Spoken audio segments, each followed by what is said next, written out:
ಪದ್ಮಜ ಅವರ ಚಿಕ್ಕ ಮಗಳು ಕಲಾ ಅಂಗವಿಕಲೆಯಾಗಿದ್ದಳು. ಮಗನ ಮದುವೆಯ ನಂತರ ಮಗ ಮತ್ತು ಸೊಸೆ ಇಬ್ಬರು "ಅಮ್ಮ, ನೀವು ನಮ್ಮ ಜೊತೆ ಲಂಡನ್ಗೆ ಬನ್ನಿ" ಎಂದು ಒತ್ತಾಯ ಮಾಡತೊಡಗಿದರು. ಪದ್ಮಜ ಅವರಿಗೆ ಅವರ ಮಾತು ಕೇಳಿ ಕರುಳು ಕಿತ್ತು ಬಂದಂತಾಯಿತು. ತಕ್ಷಣ ತನ್ನ ಮಗನ ಕೆನ್ನೆಗೊಂದು ಬಾರಿಸಿದರು. ಇದರಿಂದ ಸಿಟ್ಟಾದ ಮಗನು ಅಮ್ಮ ಮತ್ತು ತಂಗಿಯನ್ನು ಇಲ್ಲೇ ಬಿಟ್ಟು ಲಂಡನ್ಗೆ ಹೊರಟು ಹೋದನು ಮತ್ತು ಪ್ರತಿ ತಿಂಗಳು ಅವರಿಗಾಗಿ ಹಣವನ್ನು ಕಳಿಸುತ್ತಿದ್ದನು. 1 ವರ್ಷ ಕಳೆದ ಮೇಲೆ ಬ್ಯಾಂಕ್ನವರು ಮಗನಿಗೆ ಕಾಲ್ ಮಾಡಿ ಹೇಳಿದರು, "ನೀವು ಕಳಿಸುತ್ತಿರುವ ಹಣವನ್ನು ಯಾರೂ ತೆಗೆದುಕೊಂಡು ಹೋಗಲು ಬರುವುದಿಲ್ಲ. ಅದರಿಂದ ನೀವು ಬಂದು ಎಲ್ಲ ಹಣವನ್ನು ತೆಗೆದುಕೊಂಡು ಹೋಗಿ." ಆಗ ರಂಜಿತ್ ತಕ್ಷಣಕ್ಕೆ ಭಾರತಕ್ಕೆ ಬಂದನು. ಬ್ಯಾಂಕ್ನಿಂದ ಹಣವನ್ನು ತೆಗೆದುಕೊಂಡು ಮನೆಗೆ ಬಂದಾಗ ಅವನ ಕಣ್ಣಿಗೆ ಬಿದ್ದ ದೃಶ್ಯವನ್ನು ನೋಡಿ ದಂಗಾಗಿ ಹೋದನು. ಪದ್ಮಜ ಅವರಿಗೆ ತಮ್ಮ ಚಿಕ್ಕ ಮಗಳು ಕಲಾ ಎಂದರೆ ತುಂಬ ಪ್ರೀತಿ. ಅವಳಿಗೆ ಈಗ 14 ವರ್ಷವಾಗಿತ್ತು. ಆದರೂ ಅವರು ತಮ್ಮ ಮಗಳಿಗೆ ತಮ್ಮ ಕೈಯಿಂದಲೇ ಊಟ ಮಾಡಿಸುತ್ತಿದ್ದರು. ಇದು ಅವರಿಗೊಂದು ದೊಡ್ಡ ಪರೀಕ್ಷೆಯಾಗಿತ್ತು. ಭಗವಂತನು ಅವರಿಗೆ ತುಂಬ ವರ್ಷಗಳ ನಂತರ ಮಗುವನ್ನು ಕರುಣಿಸಿದ್ದನು. ಅವರ ಮಗನು ಚಿಕ್ಕ ಮಗಳಿಗಿಂತ 11 ವರ್ಷ ದೊಡ್ಡವನಾಗಿದ್ದನು ಮತ್ತು ಅವನಿಗೆ ತನ್ನ ತಂಗಿ ಕಲಾಳ ಮೇಲೆ ಸ್ವಲ್ಪವೂ ಪ್ರೀತಿ ಇರಲಿಲ್ಲ. ಪ್ರತಿ ಸಮಯದಲ್ಲೂ ಅವಳನ್ನು ತುಂಬ ತಾತ್ಸಾರ ಮಾಡುತ್ತಿದ್ದನು. ಯಾವಾಗ ತಂಗಿ ಹುಟ್ಟಿದಳೋ ಆಗ ರಂಜಿತ್ ತನ್ನ ತಂಗಿಯನ್ನು ನೋಡಿ ಮುಖ ತಿರುಗಿಸಿಕೊಂಡಿದ್ದನು. ಏಕೆಂದರೆ ಕಲಾ ಹುಟ್ಟಿನಿಂದಲೇ ಅಂಗವಿಕಲೆಯಾಗಿದ್ದಳು. ನನ್ನ ತಂಗಿಯೆಂದರೆ ನನಗೆ ಇಷ್ಟವಿಲ್ಲವೆಂದು ಹೇಳಿ ಹಿಂದೆ ಸರಿದಿದ್ದನು. ಪದ್ಮಜ ಅವರು ಮಗನಿಗೆ ತುಂಬ ಹೇಳಿದರು, "ಇವಳು ನಿನ್ನ ಚಿಕ್ಕ ತಂಗಿ, ಇವಳನ್ನು ಚೆನ್ನಾಗಿ ನೋಡಿಕೋ, ಇವಳನ್ನು ಪ್ರೀತಿಸು." ಆಗ ರಂಜಿತ್ ಹೇಳಿದ, "ಇವಳು ಎಂಥ ತಂಗಿ, ನನಗೆ ಈ ರೀತಿಯ ತಂಗಿ ಬೇಡ" ಎಂದು ಹೇಳಿ ಅವನು ಹಾಸ್ಪಿಟಲ್ನ ವಾರ್ಡ್ನಿಂದ ಹೊರಬಂದಿದ್ದನು. ಪದ್ಮಜ ಅವರು ಮೊದಲೇ ಹತ್ತು ಸುಸ್ತಾಗಿದ್ದರು. ಆಗ ಅವರಿಗೆ ಮಗಳ ಎಡಗಾಲು ಸುತ್ತಿಕೊಂಡಿದೆ, ಇದರಿಂದ ಮಗಳಿಗೆ ನಡೆಯಲು ಆಗುವುದಿಲ್ಲ ಎಂದು ಗೊತ್ತಾಗಿತ್ತು. ಆದರೂ ಅವರು ಎಲ್ಲವನ್ನು ಭಗವಂತನ ಮೇಲೆ ಬಿಟ್ಟು ಸ್ವತಃ ಮಗುವನ್ನು ನೋಡಿಕೊಳ್ಳಲು ರಾಜಿಯಾದರು. ಆದರೆ ರಂಜಿತ್ ಮಾತ್ರ ಯಾವಾಗಲೂ ಕಲಾಳನ್ನು ತಂಗಿಯೆಂದು ಒಪ್ಪಿಕೊಳ್ಳಲು ತಯಾರಿರಲಿಲ್ಲ. ಆದರೆ ಪದ್ಮಜ ಅವರ ಗಂಡ ರಘುವೀರ್ ಅವರು ಮಗಳನ್ನು ಎತ್ತಿಕೊಂಡು ಮುದ್ದಾಡಿದ್ದರು. "ಪದ್ಮ, ಇದು ಭಗವಂತನ ಇಚ್ಛೆ" ಎಂದು ಹೆಂಡತಿಯಲ್ಲಿ ಹೇಳಿದರು. ಪದ್ಮಜ ಅವರು ಕೂಡ ದೀರ್ಘವಾದ ಉಸಿರನ್ನು ಎಳೆದುಕೊಂಡು ಇದು ಭಗವಂತನು ನಮಗೆ ನೀಡಿದ ಪರೀಕ್ಷೆ ಎಂದು ತಿಳಿದು ಖುಷಿಯಿಂದ ಮಗಳನ್ನು ಸ್ವೀಕರಿಸಿದಳು. ಪದ್ಮಜ ಅವರು ಈಗಷ್ಟೇ ಮಗ ತನ್ನ ತಂಗಿ ಅಂಗವಿಕಲೆಯಾಗಿರುವುದನ್ನು ನೋಡಿದ್ದರಿಂದ ಹಾಗೆ ಆಡುತ್ತಿರುವನು. ಮುಂದೆ ಸಮಯ ಕಳೆದಂತೆ ಅಣ್ಣ ತಂಗಿಯ ಸಂಬಂಧ ಗಟ್ಟಿಯಾಗುವುದು ಎಂದುಕೊಂಡರು ಮತ್ತು ಅವನು ಮುಂದೆ ತನ್ನ ತಂಗಿಯನ್ನು ಪ್ರೀತಿಸಬಹುದು ಎಂದುಕೊಂಡರು. ಆದರೆ ಮುಂದೆ ಹಾಗೆ ಆಗಲಿಲ್ಲ. ರಂಜಿತ್ ತನ್ನ ತಂಗಿಯ ಮುಖವನ್ನು ನೋಡಲು ಕೂಡ ಇಷ್ಟಪಡುತ್ತಿರಲಿಲ್ಲ. ಅವಳನ್ನು ನೋಡಿದಾಗಲೆಲ್ಲ ಅವನು ಸಿಟ್ಟಿನಿಂದ ಮುಖ ತಿರುಗಿಸಿಕೊಳ್ಳುತ್ತಿದ್ದನು. ಒಮ್ಮೊಮ್ಮೆ ಕಲಾ ಅಳುತ್ತಿದ್ದಾಗ ಪದ್ಮಜ ಅವರು ಕೆಲಸದಲ್ಲಿ ನಿರತರಾಗಿರುತ್ತಿದ್ದರು. ಆಗ ಮಗನಿಗೆ ತಂಗಿಗೆ ಫೀಡರ್ ಕುಡಿಸು ಅಥವಾ ಅವಳನ್ನು ಎತ್ತಿ ಸಮಾಧಾನಪಡಿಸು, ನನಗೆ ಕಿಚನ್ ರೂಮಿನಲ್ಲಿ ತುಂಬ ಕೆಲಸವಿದೆ ಎಂದು ಹೇಳಿದರೆ ತಿರುಗಿ ರಂಜಿತ್ ಹೇಳುತ್ತಿದ್ದ, "ಈ ಕುಂಟಿಯನ್ನು ನಾನು ಎತ್ತಿಕೊಳ್ಳುವುದಿಲ್ಲ, ಇವಳೆಂದರೆ ನನಗೆ ಇಷ್ಟವಿಲ್ಲ." ಹೀಗೆ ಹೇಳುತ್ತಾ ಅವನು ಟಿವಿ ನೋಡುವುದರಲ್ಲಿ ಮಗ್ನನಾಗಿರುತ್ತಿದ್ದನು. ಕಲಾ ಜೋರಾಗಿ ಅಳುತ್ತಿದ್ದಳು. ಆದರೂ ಅವನಿಗೆ ತನ್ನ ತಂಗಿಯ ಮೇಲೆ ಯಾವುದೇ ಕನಿಕರವಿರಲಿಲ್ಲ. ಆಗ ಪದ್ಮಜ ಅವರೇ ಬಂದು ಅವಳನ್ನು ಎತ್ತಿಕೊಳ್ಳಬೇಕಾಗುತ್ತಿತ್ತು ಮತ್ತು ರಂಜಿತ್ಗೆ, "ನೀನು ಮಾಡುತ್ತಿರುವುದು ಸರಿಯಿಲ್ಲ, ಇವಳು ನಿನ್ನ ತಂಗಿ" ಎಂದಾಗ ರಂಜಿತ್ ಸಿಟ್ಟು ಮಾಡಿಕೊಳ್ಳುತ್ತಿದ್ದ ಮತ್ತು ಹೇಳುತ್ತಿದ್ದ, "ನನ್ನ ಗೆಳೆಯರು ಮನೆಗೆ ಆಟವಾಡಲು ಬಂದರೆ ಇವಳನ್ನು ಕೋಣೆಯ ಒಳಗೆ ಕೂಡಿ ಹಾಕಿ, ಅವರು ಇವಳನ್ನು ನೋಡಿದರೆ ನನ್ನ ತಂಗಿ ವಿಚಿತ್ರವಾಗಿದ್ದಾಳೆ ಎಂದು ನನಗೆ ಗೇಲಿ ಮಾಡಬಹುದು." ಅವನ ಮಾತನ್ನು ಕೇಳಿ ಪದ್ಮಜ ಅವರಿಗೆ ತುಂಬ ದುಃಖವಾಯಿತು. ಆಗ ಪದ್ಮಜ ಅವರು ರಂಜಿತ್ನ ಕಿವಿಯನ್ನು ಹಿಂಡಿ ಹೇಳಿದರು, "ಒಂದು ವೇಳೆ ಮತ್ತೊಮ್ಮೆ ಈ ರೀತಿ ನಿನ್ನ ತಂಗಿಯ ಬಗ್ಗೆ ಮಾತನಾಡಿದರೆ ಹುಷಾರ್." ರಂಜಿತ್ನಿಗೆ ಒಂದೋ ಅವಳ ತಂಗಿ ಇಷ್ಟವಿರಲಿಲ್ಲ ಮತ್ತು ಇನ್ನೊಂದೇನೆಂದರೆ ಕಲಾ ಹುಟ್ಟಿದಾಗಿನಿಂದಲೂ ಅವನ ಅಪ್ಪ ಅಮ್ಮ ಇವನ ಬಗ್ಗೆ ಅಷ್ಟೊಂದು ಗಮನ ನೀಡುತ್ತಿರಲಿಲ್ಲ. ಏಕೆಂದರೆ ಅವರಿಗೆ ಮಗ ಹುಟ್ಟಿದ 11 ವರ್ಷಗಳ ನಂತರ ಮಗಳು ಜನಿಸಿದಳು. ಕಲಾ ತುಂಬ ಮುಗ್ಧಳಾಗಿ ಕಾಣುತ್ತಿದ್ದಳು. ಆದರೆ ಇದು ರಂಜಿತ್ಗೆ ಇಷ್ಟವಾಗುತ್ತಿರಲಿಲ್ಲ. ಯಾವಾಗ ಅವನ ಅಪ್ಪ ಅಮ್ಮ ತನ್ನ ಬದಲಾಗಿ ತನ್ನ ತಂಗಿ ಕಲಾಳ ಬಗ್ಗೆ ಹೆಚ್ಚು ಗಮನ ಕೊಡಲು ಶುರು ಮಾಡಿದರೋ ಆಗಿನಿಂದ ಅವನು ಒಳಗೊಳಗೆ ತನ್ನ ತಂಗಿಯನ್ನು ದ್ವೇಷ ಮಾಡಲು ಶುರು ಮಾಡಿದನು. ಕಲಾಳಿಗೆ 1.5 ವರ್ಷವಾಗಿದ್ದಾಗ ಒಮ್ಮೆ ಅವಳು ಬೆಡ್ ಮೇಲೆ ಕುಳಿತು ಆಟವಾಡುತ್ತಿದ್ದಳು. ಅವಳಿಗೆ ನಡೆಯಲಂತೂ ಆಗುತ್ತಿರಲಿಲ್ಲ. ಪದ್ಮಜ ಅವರು ಅವಳಿಗೆ ಒಂದು ಆಟಿಕೆಯನ್ನು ನೀಡಿ ಬೆಡ್ ಮೇಲೆ ಕೂರಿಸುತ್ತಿದ್ದರು. ಅವಳು ಕುಳಿತಲ್ಲೇ ಆಟಿಕೆಯೊಂದಿಗೆ ಆಟವಾಡುತ್ತಾ ಇರುತ್ತಿದ್ದಳು. ಯಾವಾಗಲೂ ರಂಜಿತ್ ಅವಳಿಂದ ದೂರವೇ ಇರುತ್ತಿದ್ದನು.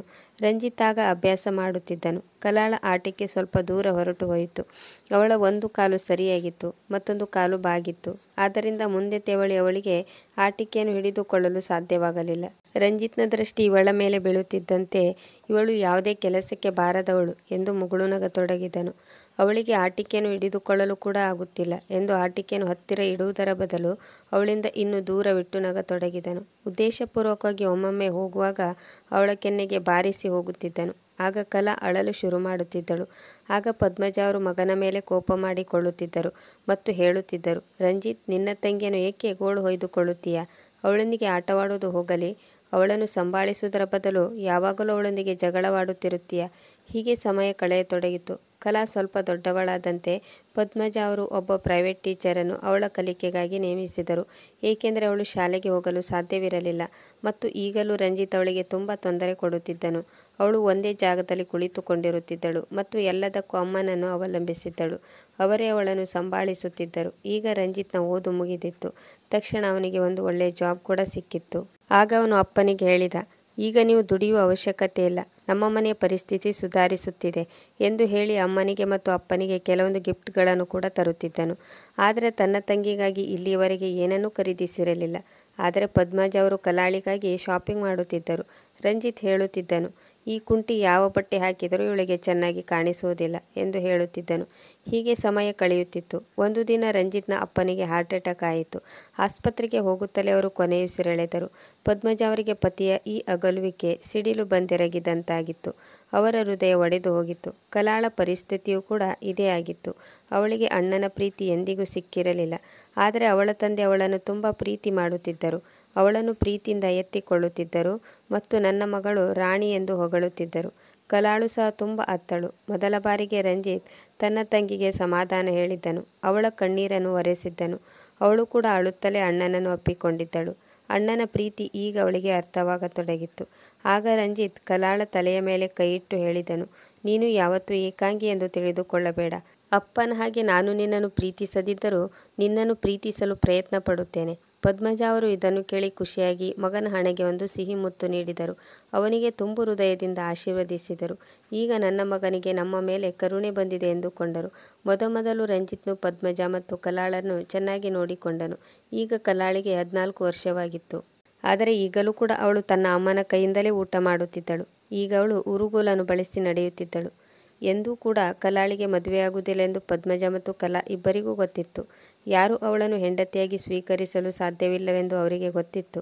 ಅದರಿಂದ ಅವಳ ಇಡೀ ಜೀವನವನ್ನು ಅವಳು ತನ್ನ ಅಮ್ಮನ ಜೊತೆಗೆ ಕಳೆಯಬೇಕಿತ್ತು. ಅಮ್ಮನ ನಂತರ ಅಣ್ಣನೊಂದಿಗೆ ಕಳೆಯಬೇಕಿತ್ತು. ಈ ದಿನಗಳಲ್ಲಿ ರಂಜಿತ್ ತನ್ನ ಕೋಲಿಗ್ ಒಬ್ಬಳನ್ನು ಮೆಚ್ಚಿಕೊಂಡನು. ಅವಳು ಶ್ರೀಮಂತ ಕುಟುಂಬದ ಹುಡುಗಿಯಾಗಿದ್ದಳು. ಹೇಗಿದ್ದರೂ ಈಗ ರಂಜಿತ್ನ ಬಳಿ ಒಳ್ಳೆಯ ಮನೆ ಇತ್ತು, ಗಾಡಿ ಇತ್ತು. ಅದು ತನ್ನ ಆಫೀಸ್ ಕಡೆಯಿಂದ ಅವನಿಗೆ ದೊರೆತಿತ್ತು. ಅವನು ಚೆನ್ನಾಗಿ ಸೆಟ್ಲ್ ಆಗಿದ್ದನು. ಅದರಿಂದ ಅವನು ತನ್ನ ಅಮ್ಮನಲ್ಲಿ ಹೇಳಿದನು, ವರ್ಷಿಣಿ ನನಗೆ ಇಷ್ಟವಾಗಿದ್ದಾಳೆ, ನಾನು ಅವಳನ್ನು ಮದುವೆಯಾಗುತ್ತೇನೆ ಎಂದಾಗ ಪದ್ಮಜ ಅವರು ತಿರಸ್ಕರಿಸುವ ಹಾಗೆ ಕೂಡ ಇರಲಿಲ್ಲ. ಅವಳು ಸಂಬಂಧವನ್ನು ಕೇಳಿದಳು ಮತ್ತು ಸಂಬಂಧ ಫಿಕ್ಸ್ ಆಯಿತು. ಸ್ವಲ್ಪ ದಿನಗಳಲ್ಲಿ ವರ್ಷಿಣಿ ಅವರ ಸೊಸೆಯಾದಳು. ಆದರೆ ಮೊದಲು ರಂಜಿತ್ ಕಲಾಳನ್ನು ನೋಡಿ ಯಾವ ರೀತಿ ವರ್ತಿಸುತ್ತಿದ್ದನೋ ವರ್ಷಿಣಿ ಕೂಡ ಅದೇ ರೀತಿ ಕಲಾಳನ್ನು ದ್ವೇಷದ ದೃಷ್ಟಿಯಲ್ಲಿ ನೋಡಲು ಶುರು ಮಾಡಿದಳು. ಕಲಾಳಿಗೆ ಯಾವುದೋ ಒಂದು ದೊಡ್ಡ ರೋಗವಿರುವಂತೆ ಅವಳೊಂದಿಗೆ ನಡೆದುಕೊಳ್ಳುತ್ತಿದ್ದಳು. ಈಗ ಅಡುಗೆ ಕೆಲಸವನ್ನು ವರ್ಷಿಣಿ ಮಾಡತೊಡಗಿದಾಗ ಪದ್ಮಜ ತನ್ನ ಸಂಪೂರ್ಣ ಗಮನವನ್ನು ತನ್ನ ಮಗಳ ಕಡೆಗೆ ನೀಡಿದಳು. ಕಲಾಳ ಟೀಚರ್ ಈಗಲೂ ಕೂಡ ಬರುತ್ತಿದ್ದರು ಮತ್ತು ಕಲಾಳಿಗೆ ಓದಿಸುತ್ತಿದ್ದರು ಮತ್ತು ಟೀಚರ್ ಹೇಳಿದರು, 10ನೇ ತರಗತಿಯ ಬೋರ್ಡ್ ಎಕ್ಸಾಮ್ ಬರೆಯಲು ನಿನಗೆ ಎಲ್ಲ ತಯಾರಿಯನ್ನು ಮಾಡಿಸಿದ್ದೇನೆ. ನೀನು ಪ್ರೈವೇಟಾಗಿ ಎಕ್ಸಾಮ್ಗೆ ಅಟೆಂಡ್ ಆಗು.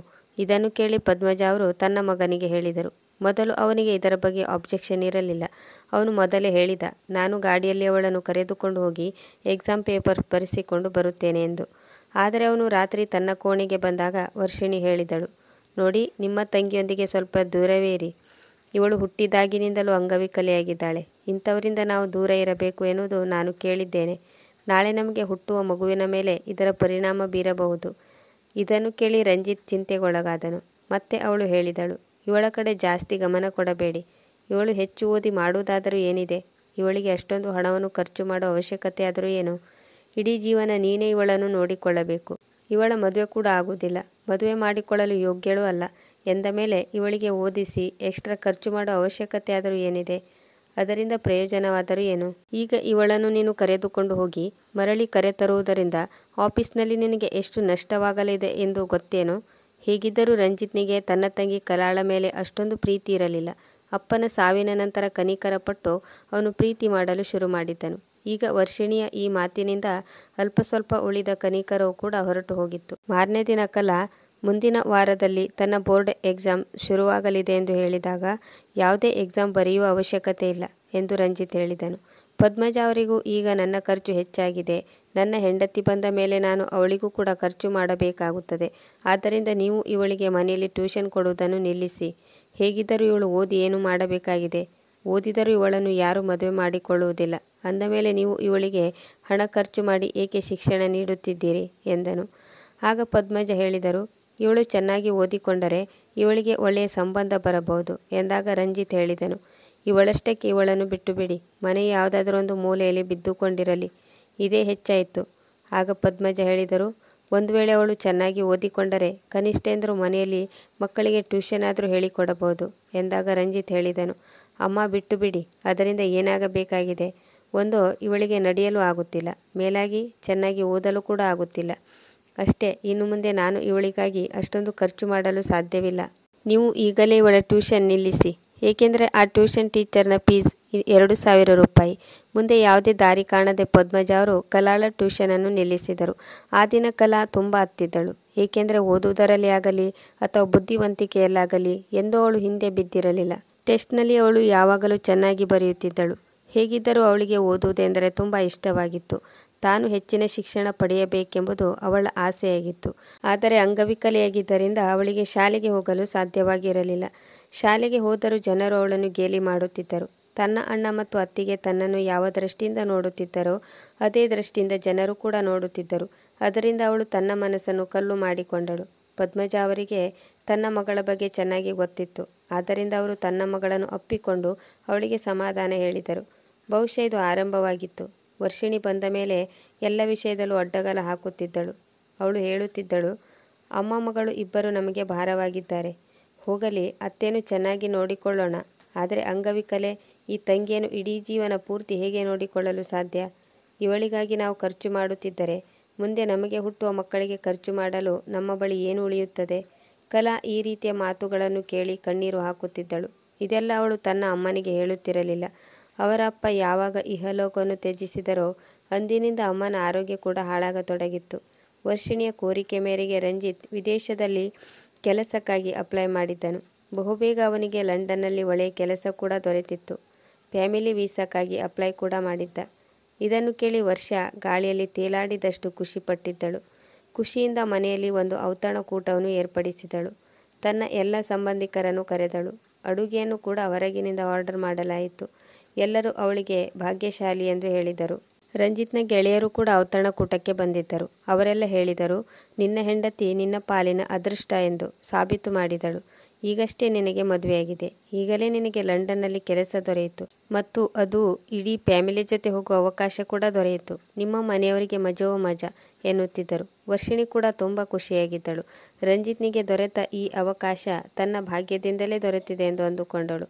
ವರ್ಷಿಣಿ ಸಹ ಚೆನ್ನಾಗಿ ಓದಿಕೊಂಡಿದ್ದರಿಂದ ಅವಳು ಇಲ್ಲಿ ಕೂಡ ಮೊದಲು ಜಾಬ್ ಮಾಡಿದ್ದಳು.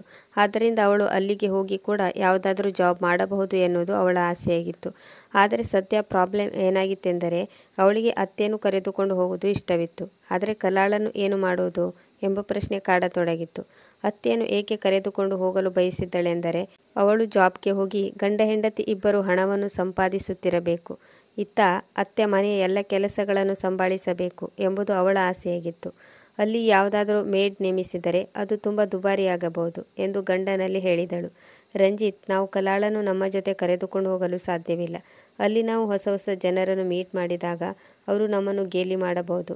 ಒಮ್ಮೆ ಯೋಚಿಸು ಎಂದಾಗ ರಂಜಿತ್ ಹೇಳಿದನು, ನಾನೇನು ಮಾಡಲಿ? ನಾನು ನನ್ನ ತಂದೆ ತಾಯಿಗೆ ಒಬ್ಬನೇ ಮಗ. ಅಮ್ಮ ಮತ್ತು ತಂಗಿಯನ್ನು ನಾನು ಹೀಗೆ ಒಬ್ಬಂಟಿಯಾಗಿ ಬಿಟ್ಟು ಹೋಗಲು ಸಾಧ್ಯವಿಲ್ಲ. ಆಗ ವರ್ಷಿಣಿ ಹೇಳಿದಳು, ನಾನು ಅಮ್ಮನನ್ನು ಇಲ್ಲೇ ಬಿಟ್ಟು ಬಿಡಿ ಎಂದು ಹೇಳುತ್ತಿಲ್ಲ. ಅಮ್ಮನನ್ನು ನಾವು ಕರೆದುಕೊಂಡು ಹೋಗೋಣ. ಆದರೆ ಕಲಾಳನ್ನು ಏನು ಮಾಡುವುದು? ಯಾವುದಾದರೂ ಒಂದು ಅನಾಥಾಶ್ರಮದಲ್ಲಿ ಬಿಟ್ಟು ಹೋಗೋಣ. ಹೇಗಿದ್ರೂ ಇಂಥ ಹುಡುಗಿರು ಅನಾಥಾಶ್ರಮದಲ್ಲೇ ಇರುತ್ತಾರೆ. ಅವರಿಗೆ 2 ಹೊತ್ತಿನ ಊಟ ಇದ್ದರೆ ಸಾಕಾಗುತ್ತದೆ. ನೋಡು, ನಾನು ಕೂಡ ಅಲ್ಲಿ ಜಾಬ್ ಮಾಡುತ್ತೇನೆ. ನಾವು ಅಲ್ಲಿ ದೊಡ್ಡ ದೊಡ್ಡ ಜನರೊಂದಿಗೆ ಅಲ್ಲಿ ಭೇಟಿಯಾಗುತ್ತಿರುತ್ತೆ. ಆ ಸಂದರ್ಭದಲ್ಲಿ ಕಲಾಳನ್ನು ಸಹಿಸಿಕೊಳ್ಳಲು ಸಾಧ್ಯವಿಲ್ಲ. ನೋಡಿ, ಇವಳ ನಾದಿನಿ ಅಂಗವಿಕಲೆಯಾಗಿದ್ದಾಳೆ ಎಂದು ಎಲ್ಲರೂ ನನ್ನನ್ನು ಗೇಲಿ ಮಾಡಬಹುದು. ಇವಳಿಗೆ ನಡೆಯಲು ಆಗುತ್ತಿಲ್ಲ. ನೋಡು, ನನಗೆ ಇದೆಲ್ಲ ಸಹಿಸಿಕೊಳ್ಳಲು ಆಗುವುದಿಲ್ಲ. ರಂಜಿತ್ನಿಗೂ ಕೂಡ ತಂಗಿಯನ್ನು ಕರೆದುಕೊಂಡು ಹೋಗಲು ಇಷ್ಟವಿರಲಿಲ್ಲ. ಆದರೆ ಈ ವಿಷಯವನ್ನು ರಂಜಿತ್ ಅಮ್ಮನಲ್ಲಿ ಹೇಳಿದಾಗ ಅಮ್ಮ ಕಠೋರವಾಗಿ ಹೇಳಿದಳು, ಏಕೆ? ನಿನ್ನ ತಂಗಿಯನ್ನು ಏಕೆ ಕರೆದುಕೊಂಡು ಹೋಗಬಾರದು? ನಿನಗಂತೂ ಇಡೀ ಫ್ಯಾಮಿಲಿ ವೀಸಾ ದೊರೆತಿದೆ ಎಂದಾಗ ರಂಜಿತ್ ಹೇಳಿದನು, ಅಮ್ಮ, ನಿಮಗೆ ಅರ್ಥವಾಗುತ್ತಿಲ್ಲ. ಫ್ಯಾಮಿಲಿ ವೀಸಾ ಅಂದರೆ ನನ್ನ ಕುಟುಂಬ ಮತ್ತು ತಂದೆ ತಾಯಿ, ನಾನು ನಿಮ್ಮನ್ನು ಮಾತ್ರ ಕರೆದುಕೊಂಡು ಹೋಗಲು ಸಾಧ್ಯ. ಅದಕ್ಕಾಗಿ ಸರಿಯಾದ ಮಾರ್ಗವೇನೆಂದರೆ ನಾವು ಕಲಾಳನ್ನು ಅನಾಥಾಶ್ರಮಕ್ಕೆ ಬಿಟ್ಟು ಹೋಗೋಣ. ಅಲ್ಲೂ ಕೂಡ ಅವಳನ್ನು ಚೆನ್ನಾಗಿ ನೋಡಿಕೊಳ್ಳುತ್ತಾರೆ. ಅಲ್ಲಿ ಇವಳ ಹಾಗೆ ತುಂಬ ಜನ ಬೇರೆ ಹುಡುಗಿಯರಿರುತ್ತಾರೆ. ಅವರೊಂದಿಗೆ ಬೆರೆತು ಕಲಾ ಕೂಡ ತುಂಬ ಖುಷಿಯಾಗಿರಬಹುದು. ಇದನ್ನು ಕೇಳಿ ಕಲಾಳಿಗೆ ತುಂಬ ನೋವಾಯಿತು. ತನ್ನ ಸ್ವಂತ ಅಣ್ಣ ಈ ರೀತಿ ನಿರ್ಧಾರ ಮಾಡಲು ಸಾಧ್ಯವೇ? ಇದನ್ನು ಒಪ್ಪಿಕೊಳ್ಳಲು ಪದ್ಮಜ ಅವರು ತಯಾರಾಗಲಿಲ್ಲ ಮತ್ತು ಹೇಳಿದರು, ಇಲ್ಲ, ನನ್ನ ಮಗಳು ಅನಾಥಾಶ್ರಮಕ್ಕೆ ಹೋಗುವುದಿಲ್ಲ. ಸರಿ, ನೀನು ನಿನ್ನ ಹೆಂಡತಿಯ ಜೊತೆ ಹೊರಟು ಹೋಗು. ನಾವು ಅಮ್ಮ ಮಗಳಿಬ್ಬರು ಇಲ್ಲೇ ಇರುತ್ತೇವೆ. ಇಲ್ಲಿ ನಾವು ಹೇಗಾದರೂ ನಮ್ಮ ಜೀವನ ಸಾಗಿಸುತ್ತೇವೆ. ಆಗ ರಂಜಿತ್ ಹೇಳಿದನು, ಅಮ್ಮ, ಸ್ವಲ್ಪ ಅರ್ಥ ಮಾಡಿಕೊಳ್ಳಲು ಪ್ರಯತ್ನಿಸಿ. ಇದೆಲ್ಲವೂ ಅಷ್ಟು ಸುಲಭವಾಗಿ ಆಗುವುದಿಲ್ಲ. ಮನೆಯನ್ನು ಮಾರಾಟ ಮಾಡಬೇಕು ಅಥವಾ ಅಡವಿಡಬೇಕು. ಏಕೆಂದರೆ ನಾನು ವಿದೇಶಕ್ಕೆ ಹೋಗಲು ನನ್ನ ಬ್ಯಾಂಕ್ ಅಕೌಂಟ್ನಲ್ಲಿ ನಾನು ಅಷ್ಟೊಂದು ಬ್ಯಾಲೆನ್ಸ್ ಅಮೌಂಟನ್ನು ತೋರಿಸಬೇಕಾಗುತ್ತದೆ. ಹಾಗಾದರೆ ಮಾತ್ರ ನಾನು ಲಂಡನ್ಗೆ ಹೋಗಲು ಸಾಧ್ಯ. ಪದ್ಮಜ ಅವರಿಗೆ ಇದನ್ನು ಕೇಳಿ ಈಗ ಎಲ್ಲವೂ ಅರ್ಥವಾಯಿತು. ತನ್ನ ಮಗನು ತನಗೆ ಉಳಿದಿರುವ ಕೊನೆಯ ಆಸರೆಯನ್ನು ಕೂಡ ಕಸಿದುಕೊಳ್ಳಲು ಬಯಸಿದ್ದಾನೆ ಎಂದುಕೊಂಡನು. ಮತ್ತು ಇಲ್ಲ ಇಲ್ಲ, ನಾನು ನನ್ನ ಮನೆಯನ್ನು ಮಾರಾಟ ಮಾಡುವುದಿಲ್ಲ. ಇದರಲ್ಲಿ ನಿನ್ನ ಅಪ್ಪನ ನೆನಪುಗಳಿವೆ. ನಾನು ಈ ಮನೆಯನ್ನು ಮಾರಾಟ ಮಾಡುವುದಿಲ್ಲ.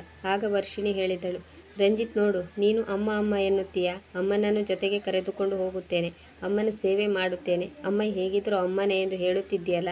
ಆದರೆ ನಿನ್ನ ಅಮ್ಮನಿಗೆ ನಿನ್ನ ಬಗ್ಗೆ ಸ್ವಲ್ಪವೂ ಕೂಡ ಕಾಳಜಿ ಇಲ್ಲ. ಅವಶ್ಯವಾಗಿ ಈ ಇಡೀ ಮನೆಯನ್ನು ಕಲಾಳ ಹೆಸರಿಗೆ ಬರೆಯುತ್ತಾರೆ, ನಿನ್ನನ್ನು ಬರೀ ಕೈಯಲ್ಲಿ ಬಿಡುತ್ತಾರೆ ಎಂದು ಹೇಳಿ ವರ್ಷಿಣಿ ಬೆಂಕಿ ಹಚ್ಚಲು ಪ್ರಯತ್ನಿಸಿದಳು. ಆಗ ಪದ್ಮಜ ಅವರು ಹೇಳಿದರು, ನಾನು ಹಾಗೇನೂ ಮಾಡುವುದಿಲ್ಲ. ಆದರೆ ಎಲ್ಲಿವರೆಗೆ ನಾನು ಬದುಕಿರುತ್ತೇನೋ ಅಲ್ಲಿವರೆಗೆ ನಾನು ಈ ಮನೆಯನ್ನು ಮಾರಾಟ ಮಾಡುವುದಿಲ್ಲ. ರಂಜಿತ್ ಬೇಕಾದರೆ ಉಳಿಯಬಹುದು, ಬೇಡ ಅಂದರೆ ಹೋಗಬಹುದು. ಆಗ ರಂಜಿತ್ ಹೇಳಿದನು, ಸರಿ, ಮನೆಯನ್ನು ಮಾರಾಟ ಮಾಡಿ ನನ್ನ ಭಾಗವನ್ನು ನನಗೆ ನೀಡಿ, ಏಕೆಂದರೆ ಈಗ ನನಗೆ ಹಣದ ಅವಶ್ಯಕತೆ ತುಂಬ ಇದೆ. ಆಗ ಪದ್ಮಜ ಹೇಳಿದರು, ನಾವೆಲ್ಲಿರಬೇಕು? ಇದರ ಬಗ್ಗೆ ನೀನು ಯೋಚನೆ ಮಾಡಿದ್ದೀಯಾ ಎಂದಾಗ ರಂಜಿತ್ ಹೇಳಿದನು, ನೀವು ನಮ್ಮ ಬಗ್ಗೆ ಯೋಚಿಸುತ್ತಿಲ್ಲ ಎಂದ ಮೇಲೆ ನಾನು ನಿಮ್ಮ ಬಗ್ಗೆ ಹೇಗೆ ಯೋಚಿಸಲಿ? ನಿಮಗೆ ಹೇಗೆ ಇಷ್ಟವೋ ಹಾಗೆ ಮಾಡಿ, ಬೀದಿಯಲ್ಲಾದರೂ ಇರಿ, ಏನಾದರೂ ಮಾಡಿ, ನನಗೇನು ವ್ಯತ್ಯಾಸವಾಗುವುದಿಲ್ಲ ಎಂದಾಗ ಪದ್ಮಜ ಮಗನ ಕೆನ್ನೆಗೆ ಜೋರಾಗಿ ಬಾರಿಸಿದರು ಮತ್ತು ಹೇಳಿದರು, ನಾನು ಎಲ್ಲಿಯವರೆಗೆ ಬದುಕಿರುತ್ತೇನೋ ಅಲ್ಲಿಯವರೆಗೆ ಈ ಮನೆಯನ್ನು ಮಾರಾಟ ಮಾಡುವುದಿಲ್ಲ. ಹೇಗಿದ್ದರೂ ಈ ಮನೆ ನನ್ನ ಹೆಸರಿನಲ್ಲಿದೆ. ಈ ಮನೆಗೆ ಎಷ್ಟೇ ಬೆಲೆ ಕಟ್ಟಿದರೂ ಮಾರಾಟ ಮಾಡಲು ಸಾಧ್ಯವಿಲ್ಲ. ಆ ಸಮಯದಲ್ಲಿ ರಂಜಿತ್ ಸಿಟ್ಟಿನಿಂದ ಹುಚ್ಚನಾಗಿದ್ದನು. ಆಗ ವರ್ಷಿಣಿ ರಂಜಿತ್ನ ಬಳಿ ಬಂದು ಹೇಳಿದಳು, ರಂಜಿತ್, ಚಿಂತೆ ಮಾಡಬೇಡ, ನಾನು ಅಪ್ಪನಿಂದ ನಿನಗೆ ಹಣವನ್ನು ಕೊಡಿಸುತ್ತೇನೆ. ಅದನ್ನೇ ನೀನು ಬ್ಯಾಂಕ್ನಲ್ಲಿ ಬ್ಯಾಲೆನ್ಸ್ ತೋರಿಸು. ಅಪ್ಪ ಇವರಷ್ಟು ಸ್ವಾರ್ಥಿ ಅಲ್ಲ, ಒಮ್ಮೆ ನಾನು ಕೇಳಿದರೆ ಕೊಡುತ್ತಾರೆ. ಆಗ ಪದ್ಮಜ ಹೇಳಿದರು, ನಿನ್ನ ಅಪ್ಪ ತನ್ನ ಮಗಳಿಗಾಗಿ ಇಷ್ಟೊಂದು ಮಾಡುತ್ತಿದ್ದಾರೆಂದರೆ ನಾನು ನನ್ನ ಮಗಳಿಗಾಗಿ ಏಕೆ ಮಾಡಬಾರದು? ಸರಿ, ನೀನು ನಿನ್ನ ಅಪ್ಪನಲ್ಲಿ ಹಣ ಕೇಳು, ಅದನ್ನೇ ಬ್ಯಾಂಕ್ ಬ್ಯಾಲೆನ್ಸ್ನಲ್ಲಿ ತೋರಿಸಿ ಹೊರಟು ಹೋಗಿ. ನಮ್ಮಿಬ್ಬರ ಬಗ್ಗೆ ಚಿಂತೆ ಮಾಡುವ ಅವಶ್ಯಕತೆ ಇಲ್ಲ. ರಂಜಿತ್ನಿಗೂ ಕೂಡ ಈ ಅವಕಾಶವನ್ನು ಕಳೆದುಕೊಳ್ಳಲು ಇಷ್ಟವಿರಲಿಲ್ಲ.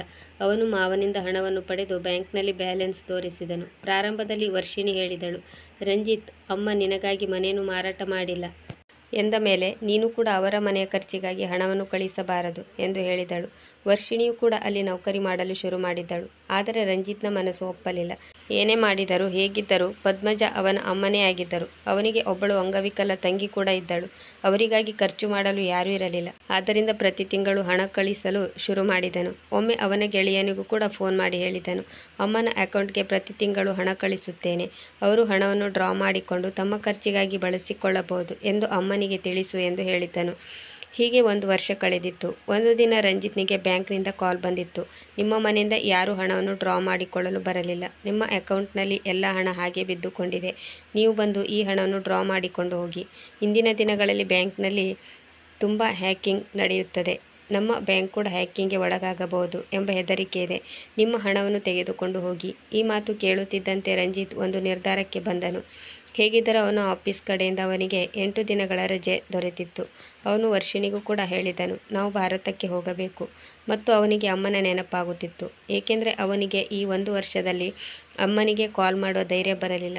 ಒಂದು ವೇಳೆ ಅಮ್ಮ ಮತ್ತು ಕಲಾ ಇಬ್ಬರು ಖರ್ಚಿಗಾಗಿ ಹಣ ತೆಗೆದುಕೊಂಡಿಲ್ಲ ಎಂದ ಮೇಲೆ ಮನೆಯ ಖರ್ಚಿಗಾಗಿ ಏನು ಮಾಡುತ್ತಿರುವರು?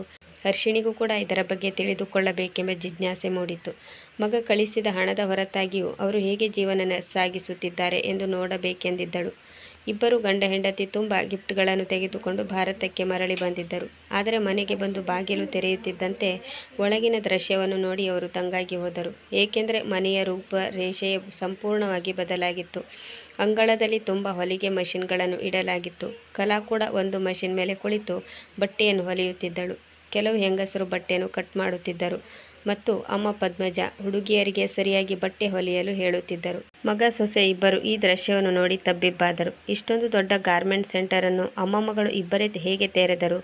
ಅಮ್ಮ ಮತ್ತು ಮಗಳ ಬಳಿ ಇಷ್ಟೊಂದು ಹಣ ಎಲ್ಲಿಂದ ಬಂತು ಎಂದು ಅವರಿಗೆ ಅರ್ಥವಾಗಲಿಲ್ಲ. ಪದ್ಮಜ ಅವರು ಒಮ್ಮೆ ಮಗ ಮತ್ತು ಸೊಸೆಯ ಮೇಲೆ ದೃಷ್ಟಿ ಹರಿಸಿದರು ಮತ್ತು ಮುಖವನ್ನು ಗಂಟಿಕ್ಕಿಕೊಂಡರು. ರಂಜಿತ್ ಒಳಕ್ಕೆ ಬಂದವನೇ ಸೀದಾ ಅಮ್ಮನ ಬಳಿ ಬಂದನು. ಅಮ್ಮ ಅವರನ್ನು ನೋಡಿ ಮುಖ ತಿರುಗಿಸಿಕೊಂಡರು. ಅಮ್ಮ ತುಂಬ ಸಿಟ್ಟಾಗಿರುವುದನ್ನು ನೋಡಿ ರಂಜಿತ್ ಹೇಳಿದನು, ಅಮ್ಮ ಏನಿದೆಯಲ್ಲ, ಮುಂದೆ ಸ್ವಿಚ್ ಮಾಡುತ್ತಿರುವ ಹೆಂಗಸರೆಂದು ತೋರಿಸಿ ಕೇಳಿದನು. ಮತ್ತೆ ಹೇಳಿದನು, ನಾನು ನಿಮಗಾಗಿ ಹಣವನ್ನು ಕಳಿಸುತ್ತಿದ್ದೆ. ಆಗ ಪದ್ಮಜ ಹೇಳಿದರು, ನಮಗೆ ನಿನ್ನ ಹಣದ ಅವಶ್ಯಕತೆ ಇಲ್ಲ. ನನ್ನ ಬಳಿ ಕೆಲವು ಆಭರಣಗಳಿದ್ದವು. ಅದನ್ನು ಮಾರಾಟ ಮಾಡಿ ನಾನು ಕೆಲವು ಮಷಿನ್ಗಳನ್ನು ಖರೀದಿ ಮಾಡಿದೆ. ಮೊದಲೇ ನನಗೆ ಬಟ್ಟೆ ಹೊಲಿಯುವುದು ಗೊತ್ತಿತ್ತು. ಮತ್ತೆ ಕೆಲವು ಬಟ್ಟೆ ಹೊಲಿಯುವ ಹೆಂಗಸರನ್ನು ಕೂಡ ಕೆಲಸಕ್ಕೆ ನೇಮಿಸಿಕೊಂಡೆ. ನಾನು ಕಲಾಳಿಗೂ ಕೂಡ ಬಟ್ಟೆ ಹೊಲಿಯುವುದನ್ನು ಕಲಿಸಿದೆ. ನಾವೀಗ ಒಂದು ದೊಡ್ಡ ಬೂಟಿಕ್ಕನ್ನು ಚಲಾಯಿಸುತ್ತಿದ್ದೇವೆ. ನಾವು ಬಟ್ಟೆಯನ್ನು ಹೊಲಿದು ಕೊಡುತ್ತೇವೆ. ಇದರ ಬದಲಾಗಿ ನಮಗೆ ಹಣ ಸಿಗುತ್ತದೆ. ನಮ್ಮ ಅಮ್ಮ ಮಗಳ ಜೀವನ ತುಂಬ ಚೆನ್ನಾಗಿ ನಡೆಯುತ್ತಿದೆ. ನೀನು ಏನೆಂದು ತಿಳಿದುಕೊಂಡಿದ್ದೆ? ನೀನು ಭಗವಂತನೇ? ನೀನು ನಮ್ಮ ಖರ್ಚಿಗೆ ಹಣ ನೀಡುವುದಿಲ್ಲ ಎಂದಾದರೆ ನಾವು ಉಪವಾಸ ಬೀಳುತ್ತೇವೆಯೇ? ನಾವಿನ್ನು ಬದುಕಿದ್ದೇವೆ, ಏಕೆಂದರೆ ನಮ್ಮನ್ನು ಪಾಲನೆ ಮಾಡುವ ಭಗವಂತನಿದ್ದಾನೆ.